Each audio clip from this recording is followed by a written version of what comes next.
ఆంధ్రప్రదేశ్కు ప్రత్యేక హోదా విభజన హామీల అమలు కోరుతూ ఆంధ్రప్రదేశ్ పీసీసీ అధ్యక్షురాలు వైఎస్ షర్మిల ఢిల్లీలో దీక్ష చేపట్టారు. ఏపీ భవన్లోని అంబేద్కర్ విగ్రహం ఎదుట రాష్ట్ర కాంగ్రెస్ నేతలతో కలిసి దీక్ష చేశారు. ఏపీకి 10 ఏళ్ల పాటు ప్రత్యేక హోదా కొనసాగిస్తామని చెప్పారని, ఇన్నేళ్లు గడుస్తున్నా ఆ హామీ నెరవేర్చలేదని మండిపడ్డారామె. కేంద్రంలోని బీజేపీ ఏపీని పట్టించుకోకపోయినా వైసీపీ ఎంపీలు ఎమ్మెల్యేలు ఏమీ చేయలేకపోతున్నారంటూ విమర్శించారు. ఏపీకి ప్రత్యేక హోదా ఎంత ముఖ్యమో అందరికీ తెలుసన్నారు. కాంగ్రెస్ పార్టీకి ఎమ్మెల్యేలు లేని కారణంగా చట్టసభల్లో మాట్లాడలేకపోతున్నామని షర్మిల అన్నారు. 3 ఎంపీలు మీ జన్మ సార్థకమయ్యేది కదా, మీరు ప్రత్యేక హోదా కోసం కొట్లాడుంటే.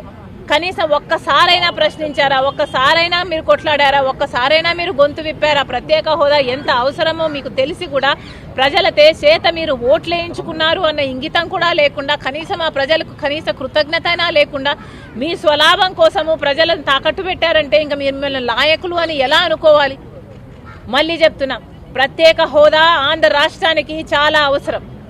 కాంగ్రెస్ పార్టీ ప్రత్యేక హోదా కోసం మొదటి నుంచి కొట్లాడుతూనే ఉంది. కోటి సంతకాలు సమకూర్చింది ప్రత్యేక హోదా కోసం కాంగ్రెస్ పార్టీ. ప్రతి సంవత్సరం బీజేపీ పార్టీ ప్రధానమంత్రికైనా, అటు హోంమంత్రికైనా, అటు ఫైనాన్స్ మినిస్టర్కైనా లెటర్లు ఇస్తూనే ఉన్నారు.